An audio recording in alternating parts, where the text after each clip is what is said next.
morning, everyone. Good morning. It's awesome. We're so lucky. We should always remember how lucky we are to live in New Mexico. The best place to possibly be. Particularly our combination of land and earth and sky and culture makes us unique, unlike anywhere else in the world.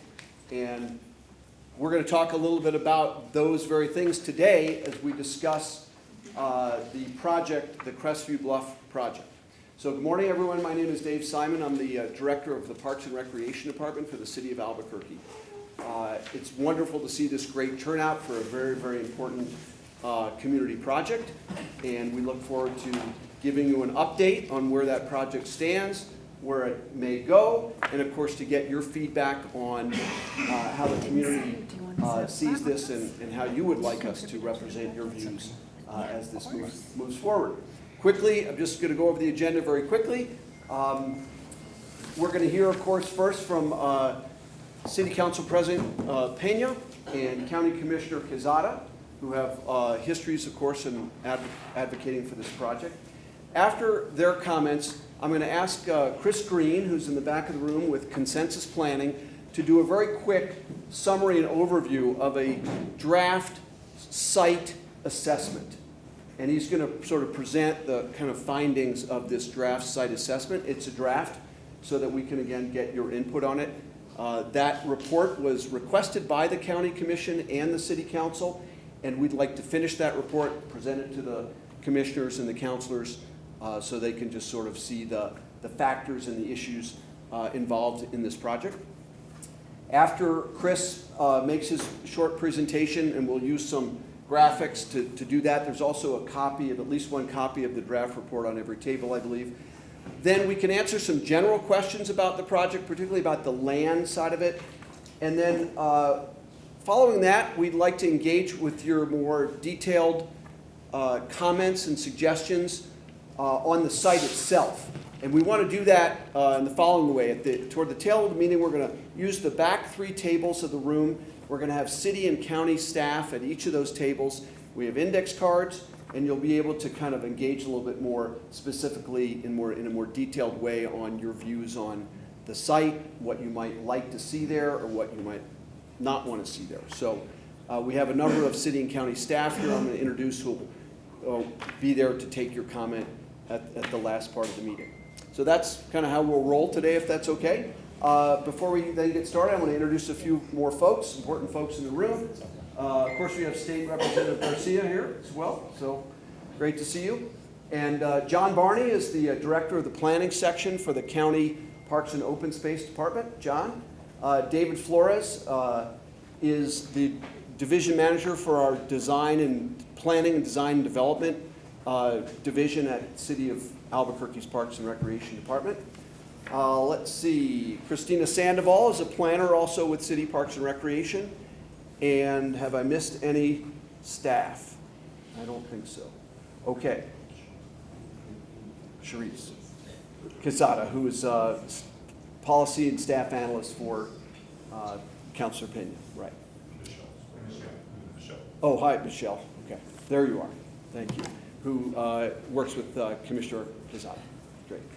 Okie doke. With that, I will turn it over to our Council President, Commissioner, and State Rep for any just quick introductory remarks that they might have. Well, thank you everyone for being here. You know, I know the City of Albuquerque, this is a project we've been working on for a long time. Director Simon actually put this meeting together, so I didn't necessarily know what I needed to contribute to it, but I'm going to give you a little bit, I'm going to try to give you kind of a little snapshot of a history, so if I bore you, just raise your hand and I'll sit down. But my husband raises his hand.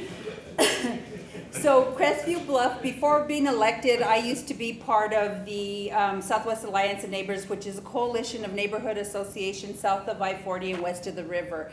And I've been involved since my kids were very young. I think my youngest now is 26 years old, and my oldest is 30-something, so we have 6 of them. And, you know, they were 4, 5 and down, and we started getting involved in the neighborhood and getting involved with our own neighborhood, which is is this neighborhood, Alamosa Neighborhood Association, then we found that, you know, through our involvement, we really needed to work on a broader base and look at other neighborhood associations and join forces and kind of really look at them and see, kind of identify some of their issues that we had. You know, every neighborhood association has their individual issues, whether it's the parks or whether it's crime. And then when you look at the big picture in terms of the southwest area, you know, historically we've been marginalized. And I was just telling someone for such a long time that, you know, even we're so far behind the 8 ball to me in terms of the southwest area and what we need, the jobs and housing balance and parks and open space and all these things that, you know, some districts I feel that are more, you know, up to date and they're here and they have some smaller needs. And then us, we're so far behind that I don't know that we kind of ever catch up to where we need to in terms of that. It's, you know, lots of people doing lots of good work trying to get us and to move the dial. And then you know, you jump to Crestview Bluff Neighborhood Association, which was one of those neighborhood associations years and years ago. I would say probably 20 plus years ago. The Crestview Bluff had, where there's some houses there now off of Gonzales, where many of you are familiar with the new housing that's there. I don't even know how old it is now, Twyla. 12 years or something. So it used to be kind of a dumping spot, and everybody who lives there knows that there was lots of dumping that occurred there. And so we were working really hard to kind of clean it up and get the landowners to address the issues.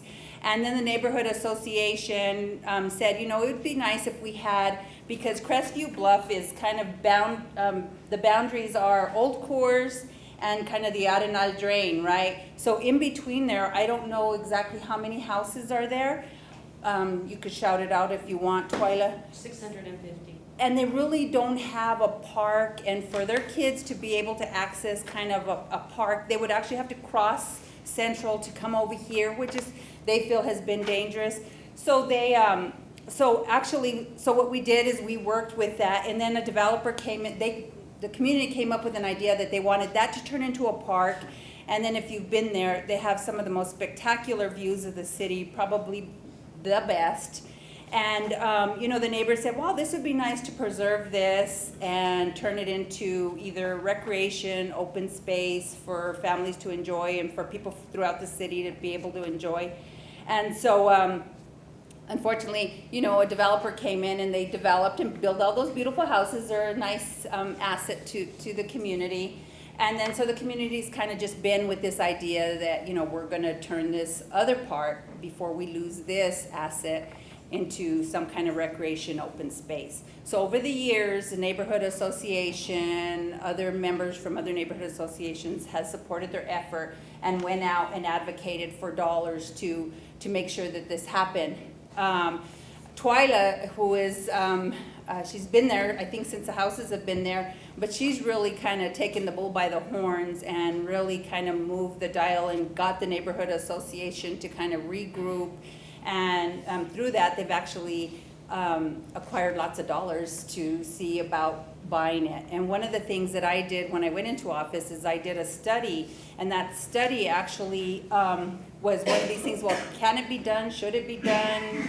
You know, let's find out what we're even looking at. So through the study, what happened was that I think it was Sage Solutions is actually the one that conducted it, and it was really interesting because you know, he went out and he said, you know, they looked at the property, they said, yeah, it has beautiful views, it has this, but he really didn't know how it would, what it would translate when it would turn into, if it would be open space or recreation area. Through his research and through the company's research, they really kind of fell in love with the property and said that, you know, this is really historical land, and there's opportunities for archaeological finds and the habitat that was there and could be brought back. It's right next to the Campo Santo, which is the Santa Clara. And through their research, they actually found out that this is, well, I think we all knew it, but through their research, they identified that this is really site to the old Atrisco, town of Atrisco, you know, and it's really kind of in the epicenter of our community. I'm an heir. And so they really thought that, you know, this is really prime property. Even one of the board members from Sage Solutions actually became a member of the West Central Community Development Group to really help to further this.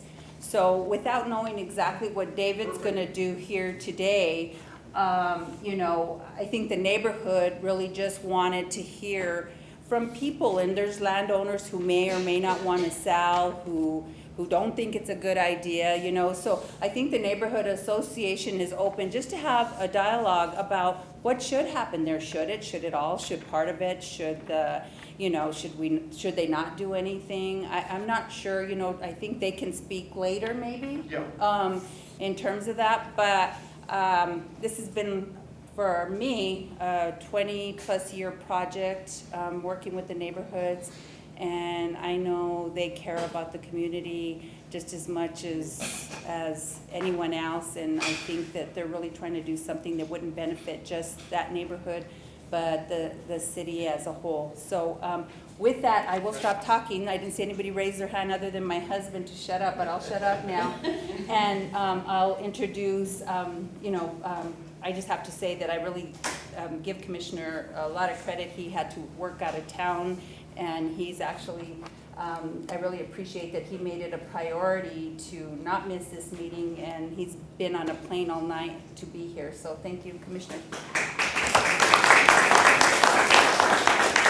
So, good morning. Yeah, I've been traveling since 2:30 this morning. I haven't slept in 2 days.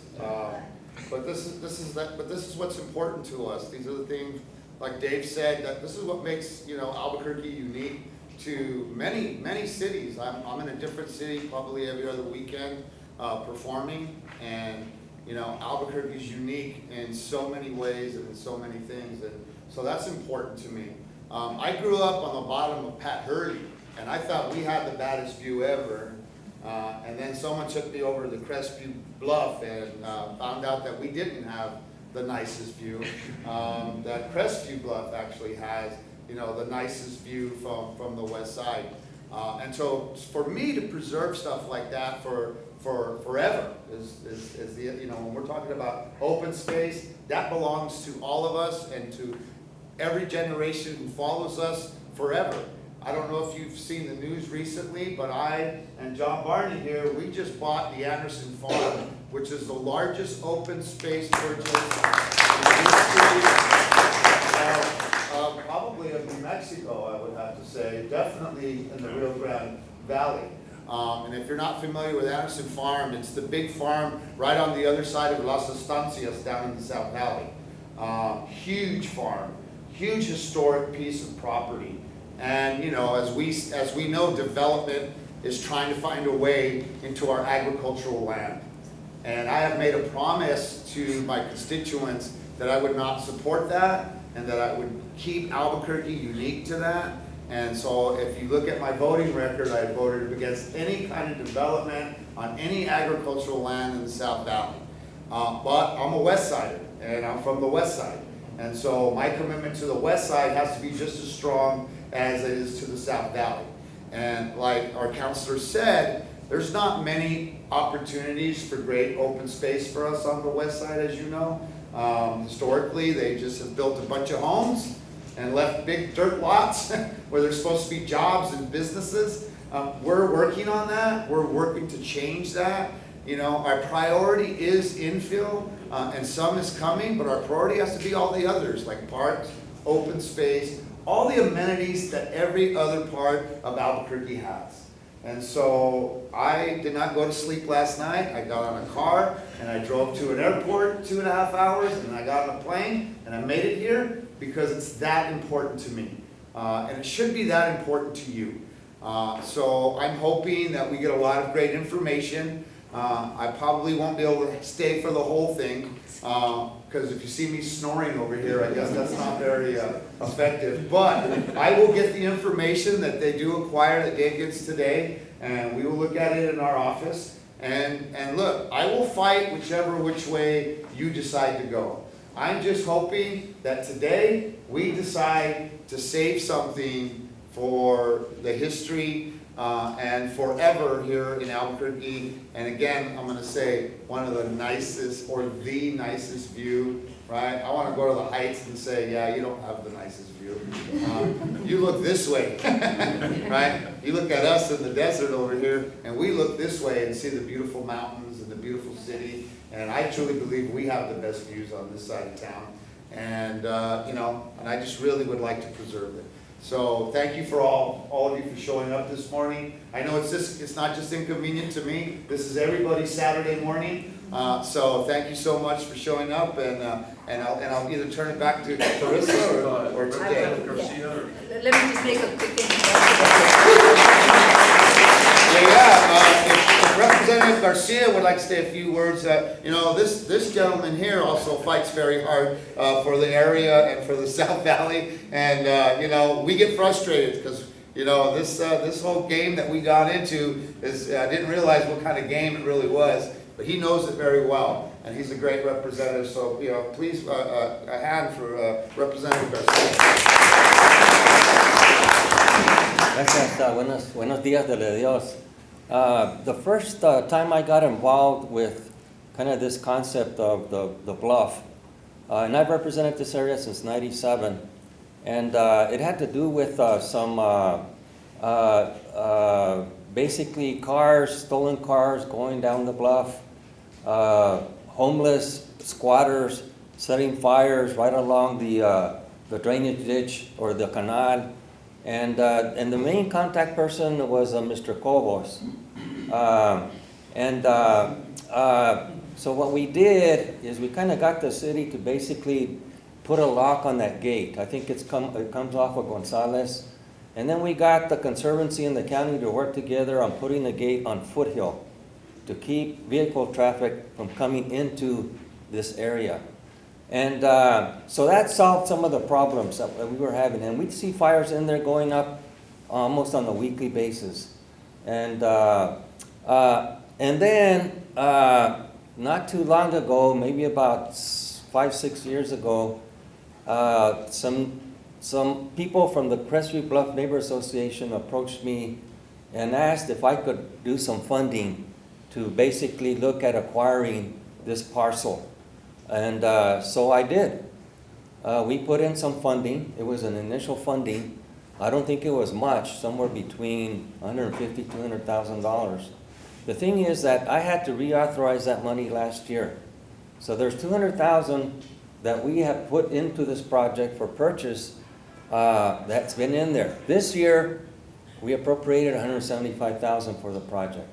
So we're moving slowly in terms of accumulating the funding to be able to purchase this site and make it open space and keep it pristine like it is, you know, for the benefit of the neighborhood and to keep development out of the area. This is the problem. I think this past year we got requests for about $1 million. And I don't know if that's an exact figure or not, but it was a ballpark figure. This is the problem in terms of getting money from the state legislature. You have to have a core group that can actually coordinate with the legislators in pulling down the money. This group doesn't have that. So I'm kind of making a request to the leadership to forge that little group, and I can help you in terms of the coordination, in terms of how to approach that. But this coming session, this little core group has to have a list of legislators that they're going to ask for funding for the total project. And from each legislature, this little core group has to get a commitment from that legislature. If it's 100,000, if it's 150,000, whatever. See, we don't have that in place right now. All we do is we get requests from the county, requests from the city to put money into this project. But there is no coordination. And the coordination, I don't think, can come from Commissioner Quesada or Councilwoman Peña's office. It has to come from you, the grassroots, from the residents of this area. Because that's who we pay attention to as legislators. You know, and that's basically our main focus when we're seeking requests is is it coming from the base? Is it coming directly from the residents? And I'm telling you, this strategy works. And the city went after money for the rail yards, of which I represent, Barelas, that's part of my district. And they wanted like $1.7 million. And they ended up with $7 million for the rail yards this past session. So what happened? There was this little core group that went to each legislature and had a list and a breakdown of the funding for the 1.7. The thing is that some of us gave more than what we were being requested to give. So they ended up with 7 point something million, but they only wanted 1.7. So see, that's the magic of having this coordinated group that actually makes a specific request of the legislature. See, that's what we want. We don't want somebody to approach us and say, can you help us with funding for the Crestview Bluff? Orale, I'll help you. But then when it comes to actually putting that number on our list of priority projects, we don't know what exactly you want. What amount? See, and that's what I'm saying is missing, and that's what you guys have to fill in the void. So I think this project, and I can work with the leadership in making that happen. I've done it with other entities, with the sheriff department in terms of purchasing their vehicles, other entities in terms of doing that coordinated effort where you actually go to each legislator on that list and make a specific request. Not a general one, a specific in terms of dollar. And I'm telling you, you guys have to be on the ball this session because we still have those revenues coming in from oil and gas. This last year, us legislators got 2-point-some million. House members, the Senate got a little bit more. And we're going to probably get that same amount this coming session because the revenues are going to be a little bit higher from oil and gas than they were last session. So that's not going to last. Those revenues from oil and gas are not going to last because we're going to see the bust eventually happen. And so this is an opportune time for this community that's concerned about this project to really hone down on getting some big bucks to purchase that site.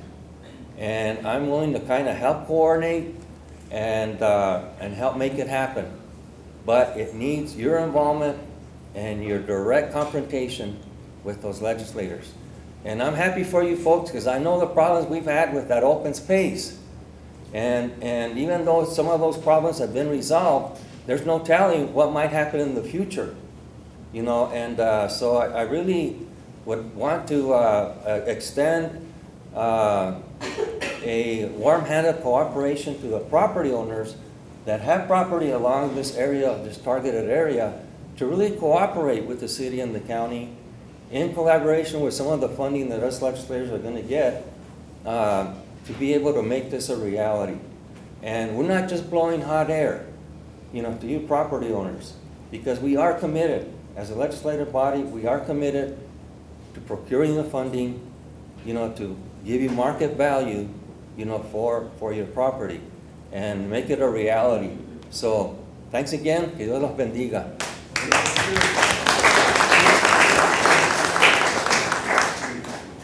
Bueno, perfecto. Thank you so much for all your commitment to the project. Okie doke.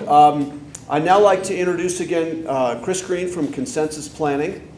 And he's going to do a brief summary of the site assessment that he's helping us conduct.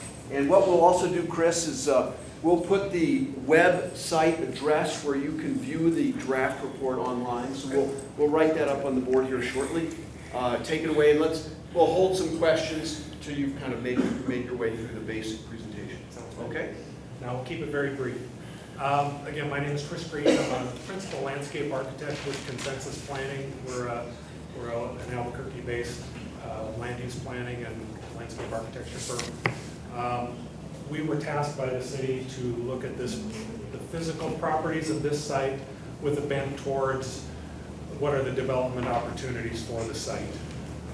So I want to start off by just saying in no way do I represent that I'm an expert on this site.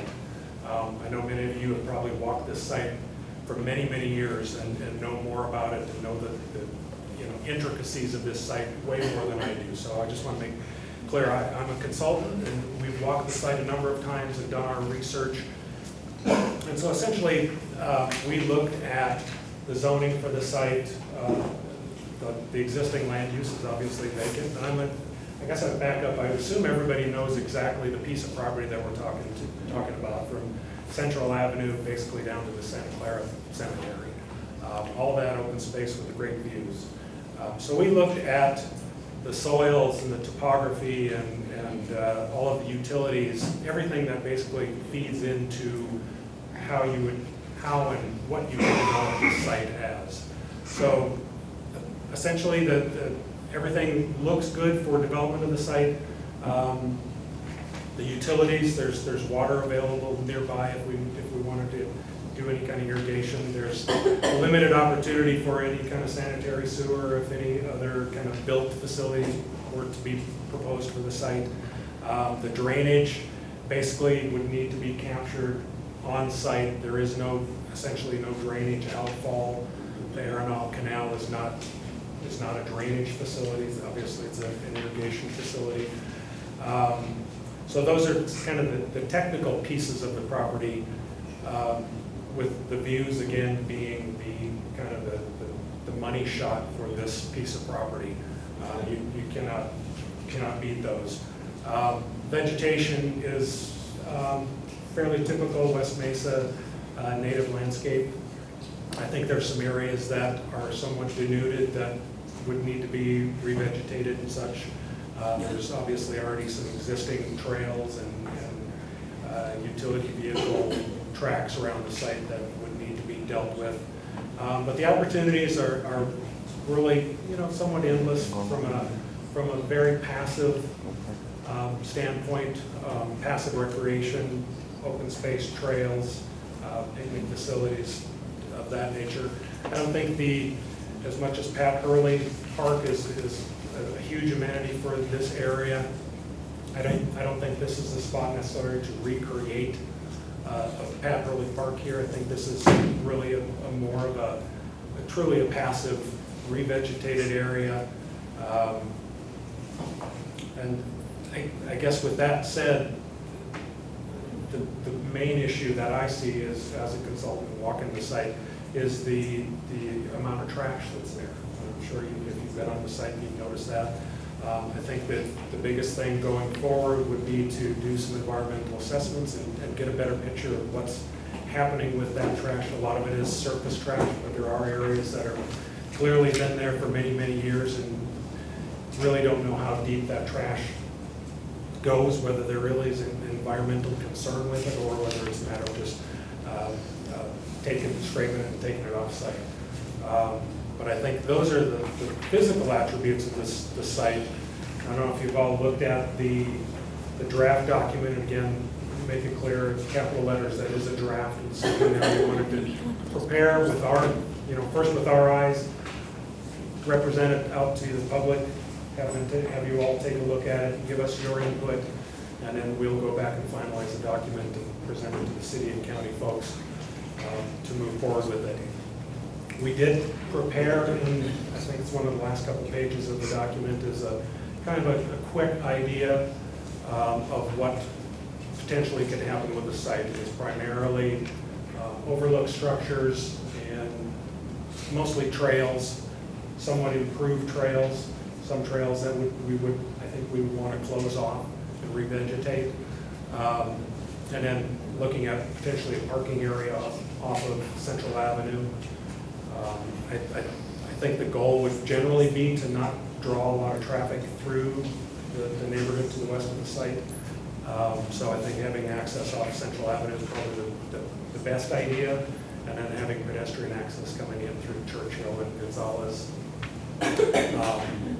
And with that plan as well, you'll notice down at the bottom of the site, we've identified the not recommended for purchase. I think the idea behind that really is, the focus is really on the northern 2/3 of the site, and then as things progress, and if the money is available, progress down to the southern end of the site. So I think that's, from our standpoint, that's it. a nutshell unless there's any question. So, Chris, I'm sorry, I was in the back of the room just getting the website for everyone, but you explained the number of parcels on the property. So there's 43 parcels that comprise about 34 acres. Some of you obviously could be landowners in the room. You may own one or more parcels. The thing I want to explain about where we are with the process of the land is that there is approximately $1.1 million that has been appropriated by the combined efforts of these folks here and the efforts of the Neighborhood Association and a few other little sources and little streams of money. It all adds up to about $1.1 million. That is nearly the number that the previous report estimated was the value of the land. But really, we don't know what the value of the land is until we do what's called appraisals on properties. So appraisals are an estimated assessment of value. So we're at the point where the city would like to begin appraising properties. And we have a division in the city, and we've decided, working collaboratively with the county, that the city would take the lead to begin some appraisal work. So that's there's a lot of properties here, over 40. So this is a big effort to appraise that many properties. But if we like the bids that we're getting in from appraisers, we will select one of the appraisers to begin that process. Because there are so many properties involved, it's likely that the appraisal process will take probably at least until December to complete that work. Because we'd like to contact as many landowners as possible first and do as much of that appraisal work as we can. Then an appraisal gives you obviously an estimated value of a property. I think most of us realize that something's worth what you pay for it, right? That's the market. But the appraisal is very important because it helps to set a sort of bar for acquisition by the public. So if we start that process, the appraisals will be hopefully complete by early December. At that point, provided again that the governing bodies of the city and county are still endorsing the project and want the city and county to move ahead on the project, then we would be in a position to talk to landowners about offers. So that's how that process works. Are there any questions about the land itself, the parcels, some of the things that Mr. Green talked about site constraints or the acquisition process at all? I have a quick question. So in your report, you say that there's a portion of it south of Gonzales that's not recommended for purchase, and you just said until we get additional dollars. But I You know, think that's not the way to characterize that, Counselor, if I'll, Can I finish yeah, mine? sure. So what the community has been really adamant about is packaging it all as a whole. So I just alarms me a bit. Well, yeah, again, I think that was a semantics issue. We really should be saying that the priority one is to try to block up land on the north part, and priority two is the south part.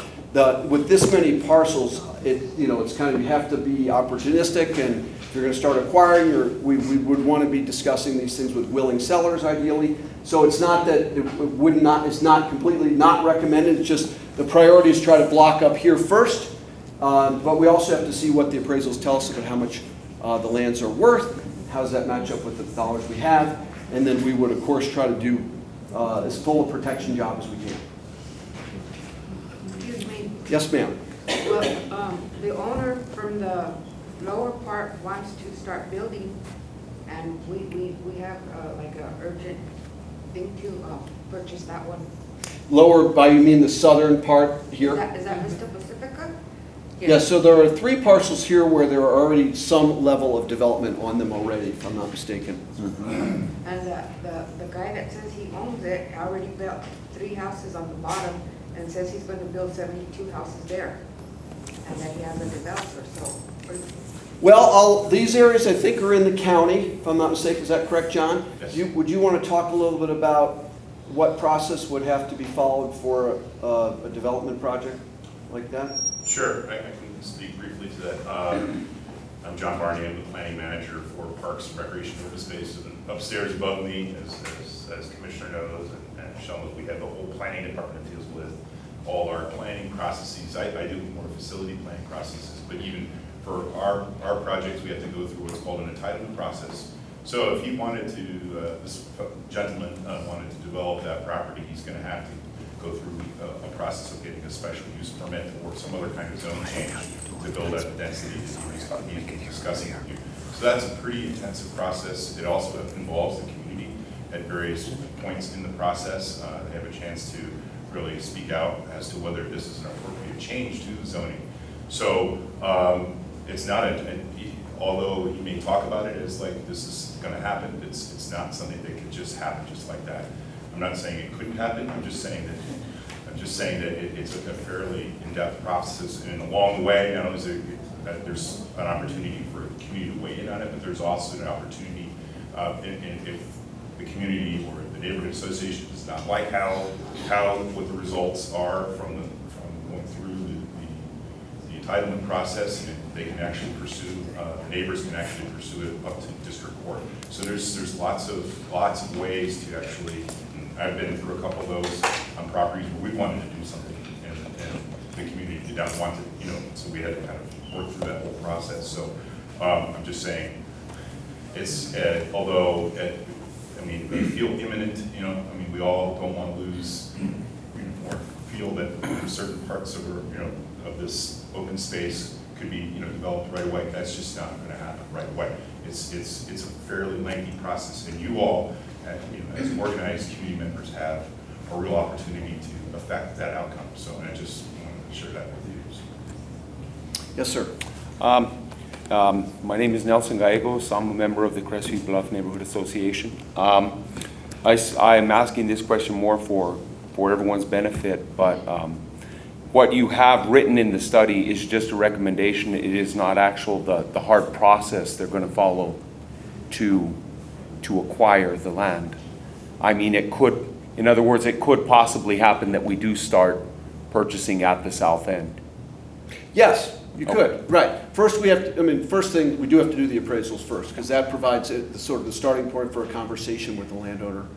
Yeah, well, we could, absolutely. Mm-hmm. Yes, ma'am. With this type of park, what kind of an impact is it going to have on my property value? Is it going to increase or decrease, and are my taxes going to go up? That's a great question. So first, let's take the second part of your question first. I would say, no, your taxes do not increase by a park going near your property. And secondly, I would say, while the data is not determinative, pretty much across the country, if you're a property owner near a park, a trail, an open space, or a natural area, your property value increases by being adjacent to those community assets. Thank you. Yes, ma'am. Yes, I'm concerned about the two things. We have property that's adjacent to the proposed area, Mm-hmm. and how does this plan impact so far as us having access to our own backyards? So does that mean you're a property owner directly adjacent off of Crestview Drive? Okay. Well, you of course have unrestricted access to your property through the front of your property, correct? No. Okay. Well, we do have access Yeah. to it, but I'm talking about the back part that is adjacent to this proposed. Right. Do you have any easements or access agreements that allows you to access your property from the east side of the property? Or is it informal? No. That's kind of informal, right? Right. Well, then the current property owner, and I don't know exactly where your land is, that person kind of controls access on that land right now. So I can't say what would change there. Maybe you have some access now, or you don't have access now. If the land is to be owned by the public, we generally like to focus public access only in a couple places. So, for example, vehicles and things like that would probably not be a thing we would want to access through this property from the east side. Well, but really I'm saying is that how do you differentiate the park or the proposed project versus how it's gonna impact people just jumping over the fence into our land. And then the second question I have, which is really at utmost to me, is that they have had problems from everywhere in the park area. Recently, like Pat Hurley was mentioned, okay, and then there's another one on Coors Road before you get to Blue Water. That was a park, there was an issue, of course, with needles, condoms, Yes. beers, fights, homeless, tents, all this baloney. And how is this committee going to project,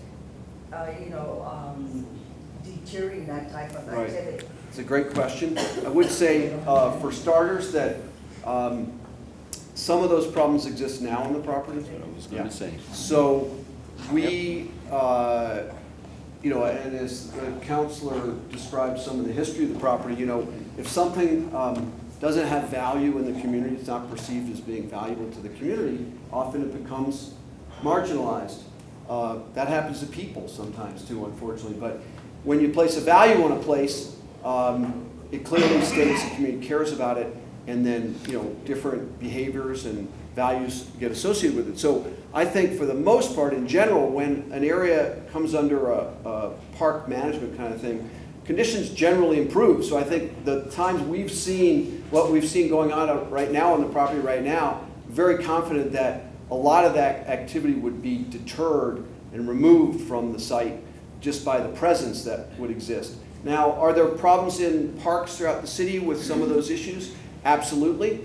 I will say that some of the issues that were recently highlighted at Pat Hurley, they She mentioned Lava Land. and Lava Land, right? So in Lava Land, that park's about to reopen with a brand new safety and security strategy that we feel is going to be very, very effective. Actually, I can't wait to get that park open again because I think we have really taken a new approach that's going to be good. And at Pat Hurley, I'd have to say David's been involved in that project for a long time.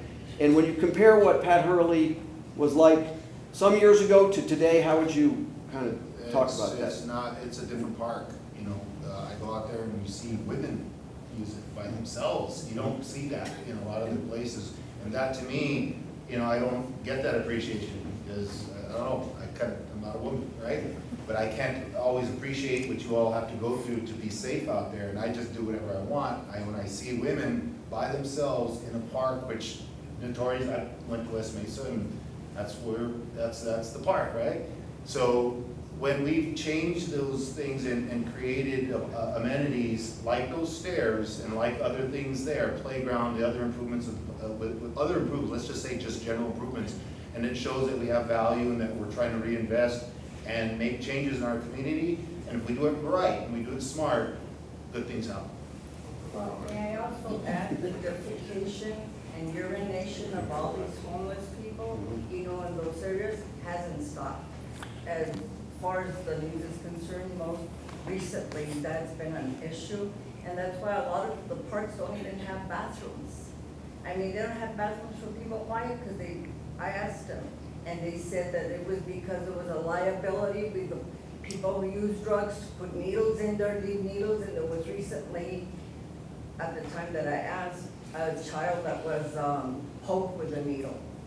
So, all those considerations, I'm not really in favor of the park, obviously, as you can tell by my position. Okay, well, they're excellent questions and good points, and I will say, conditions are not perfect throughout our city, but the city council and the county commission are putting significant resources into backing strategies to try to make these conditions better throughout the city, as is the Parks Department. We're doing a bunch of new things that I think are gradually paying off. So let's take another question. Yes, sir? Yes, I have a place there between Gonzales and Churchill. And that part right there off of Gonzales, there's a road that four-wheelers use a lot. Would they be able to erase that so those four-wheelers don't go through there? Well, I think in general, off-road vehicular uses in this area would not be a compatible use if it was to be a public area. And then again, the damage that those kind of things do to the land when it's fragile soils and fragile vegetation, of course, can take a long time to repair, but those would be goals to try to restore. Would there and be repair. like a certain limit from the trail to the back of the houses that you would keep, like 50 yards or whatever? A limit between, Just, yeah, like buffer about, space. You know? Setback? yeah, setback, in general, anything that would be kind of an amenity or Yeah, a we can- facility would not be located close to a property line. Yes, sir. Hi, John Chaney, I'm president of the West Central Community Development Group and the Southwest Nice Neighbors. I've been advocating for our community for over 25 years. This has been one of the projects that we have really been animated about trying to secure as a jewel for this community. And I understand the community's concerned about parks. I live across from a park, and I think all it takes is dedication from the neighbors in the community to make sure that if there isn't any illegal activity going on, that we make sure that we address it. But I do want to point out that on the second to last page of this document, it does say out here that the southern edge is not recommended for purchase. I would like to see that at least removed and just make it all just one thing. I'm not sure why it says that. We kind of meant to say priority-wise, not recommended, but I hear your points Yeah, loud and clear, yeah. I would recommend that it all just be one whole thing. As you guys go through it, and start assessing property. And we are gonna appraise all of the properties within the area, so we have a good picture of the values and how far our current resources can take us. Thank you. Yes, ma'am. And when will the property owners that you know that you want to purchase the property from, when will they be contacted about the appraisal? Yeah, once appraisals are complete, then that let me just check that. Some property owners might get contacted in the course of the appraisal. Okay? That's typically normal in an appraisal process because an appraiser wants to know all the unique features of a property and there may be questions about certain aspects of a boundary or features of the property. So you might hear something from an appraiser. Probably starting in September is when the appraisal work would start. If you don't worry about that. There may just be fewer questions about a certain property. But then once appraisals are complete, and again, we're thinking it may take 90 days to do all this work because it's a lot of work. Sometime after December, then if things are on track, the city would start to talk to landowners about their interest in selling. Because we would want to work with willing sellers. That's ideal. Okay? Yes, sir. On these appraisals, we're talking about the undeveloped lots lower than Crestview, the housing along Crestview. Would there be plans on the appraisal to subdivide those properties so that that land can be purchased, but the upper land would not come into play? As I understand your question, sir, just so I'm hearing it correctly, would there be plans if the city owned those properties to subdivide them, or could a landowner currently subdivide Could the them? landowner get a subdivided appraisal and Yeah. only sell the unused portion down below? Check me if I'm off base on this, but an appraiser will appraise the property as it is currently. So what the plat, the city or county shows is the property will be what's appraised. If a landowner is successful in subdividing a property, that can change an appraisal. But to subdivide a property, obviously there is a city or county process to go through that. John was explaining a little bit, and those are all, again, sort of subject to both the process and public input in some cases on a subdivision.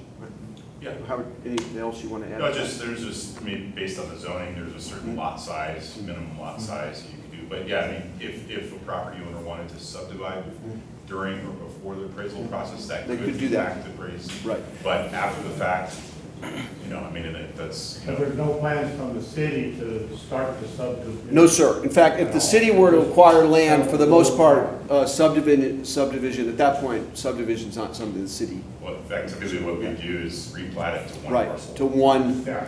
Whatever parts we ended up purchasing would just become one big parcel. Right. Round two, go ahead. I wanted to speak to the homeowner who is against. I wanted to assure her, also my property also borders the proposed open space. I've been raised in the area. I've been there since I'm 49 years old, and I've been there almost all my life. We lived on Salvador Road back then. I am a public servant. I've been in public service for 13 years. So I've seen a lot of open spaces come up, and the beautiful thing about them is that they have park rules. They're enforceable. It's dawn to dusk. It makes it a better place than it presently is. Is there crime that goes on back there right now unchecked? Yes. With it being developed, it's better for people to enjoy.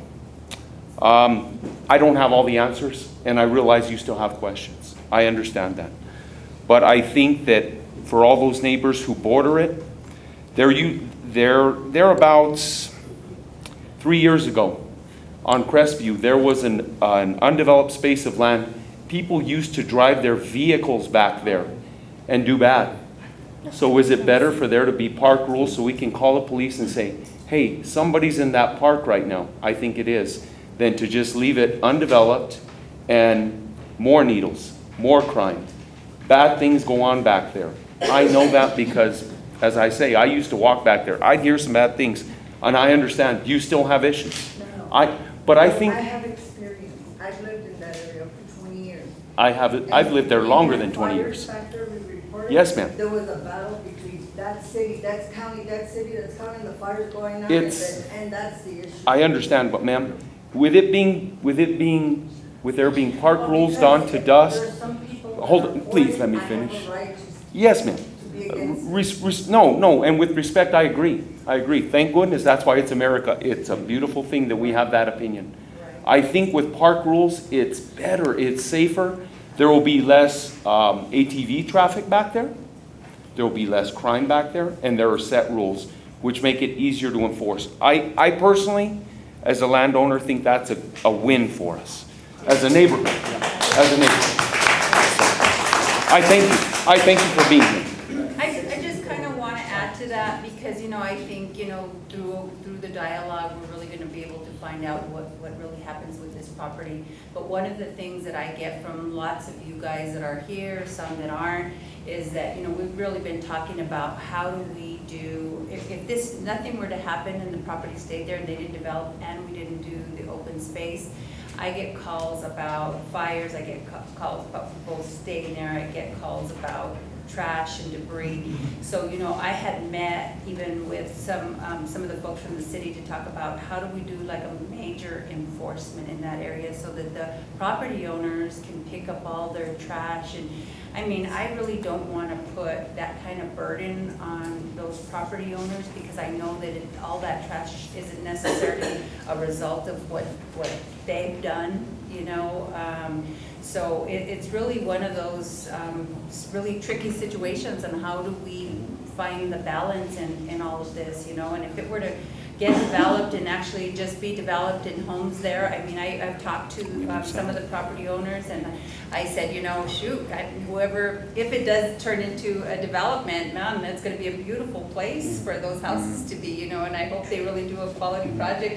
Me and the commissioners would buy a house there. And then they would block all those views of people who are abutted now. They'll build 2-story homes in front of your home, and then you'll no longer have a view. And so, if you're okay with that, that's fine. But I still believe that there's still going to be crime in that area. You're not going to be able to develop that whole area. One of the things we did in the acequias, where we're having crime and dumping and ATVs, I put gates. And people go, why are you putting gates? I can't get to my backyard. And I said, well, here's a key to the gate. And they go, what? And I go, this is public land. You have access to the gate now. So whenever you need to go to your backyard, you can go to your backyard. You just lock it so people who don't have homes back there cannot go there, right? But if it's individual landowners, they could block you from going back there forever because they own the land. So the point I think we're trying to make is that we can make that a part of the city open space. Then there's rules and regulations. We can put gates, we can lock it up, still make sure that all residents have keys and access. That's how we did it in the South Valley. And when you call the police, they respond to that. The problem that we're having in Bernalillo County when it's private property and something's going on and we call the sheriff's department, they're like, well, that's private property, we'll get to it when we get to it. It seems like they respond to like parks and different things a lot quicker. Again, it's not a perfect answer, it's not a magic wand for heaven's sakes, right? The issues that we're really talking about is the behavioral health issues that we're having in every city in the United States. I'm in a different city every weekend, and it's full of homeless people, and they have people at the corners bumming for money, and they have camps up everywhere, from Las Vegas to Reno to Kansas City. I was just in Dallas, Texas. I mean, I'm telling you, it's everywhere. It's something that we have to, that's another piece of the puzzle for the community safety that we have to figure out. We're not the only one trying to figure that out. But she has valid points about, you know, I think her point about crime and everything happening out there is a valid point, and that we need to address it. And I really believe this is sort of a way to start looking how we address some of those issues in that area. Again, she's right, it's not gonna be perfect, but you know, we're getting a lot of good community policing happening in this side of the area. We're actually the lowest in crime in the area because people are now getting involved. People are starting looking in their neighborhoods. They're starting to call in. They're starting to take a proactive approach to their neighborhoods, and that has really changed what has happened in this community. And I truly believe that if that happens in that community, people will take pride in it, and they'll want to preserve it, and they'll want to make sure that criminal activity isn't happening there, and they'll be more aware of it. Because right now, I mean, I hate to say it, but it's kind of obvious, nobody's really paying attention to it right now. They just do a check here and there. I would say, you know, amen to that, Commissioner. And as we look across the whole city, the real magic, you know, the formula is engaged citizens with their park. Sure. And when you have that formula of people being active and engaged in their neighborhood parks, tying in with the work of the staff to program those areas, keep them clean, maintain them, that's where the magic happens. And I think that, you know, that's what we strive for. And the other thing I think that, you know, in a vision for a place like this, we want to kind of replace a vision of it being worthless or marginalized with one that says this place is very important, and it has other outputs like educating our children about the incredible natural and historic and cultural values, and what are we looking at when we're looking from the site, and what does that church mean down there below the hill. You know, those are the positive results of a community that cares about its heritage, its natural values, and then wants to pass those on to future generations. And when we get the ability to do that in a place like this, you know, there's tremendous, infinite, limitless good that can come out of that for generations if we are able to do it correctly. And I'll be honest with you, it's the last place. That's all you have. You have this piece of property, and there's nothing else. Okay, great. We'll take a few more questions, and then we want to give you all an opportunity to have a little bit more one-on-one engagement with our staff, so we'll do that after we take a couple more questions. Yes, ma'am. Good morning. My name is Anna Domenico, and I am a resident and part of the Crestview Association. And my understanding is that this could have several parts in this parcel. Is that correct? There are 43 separate pieces of land in the study area.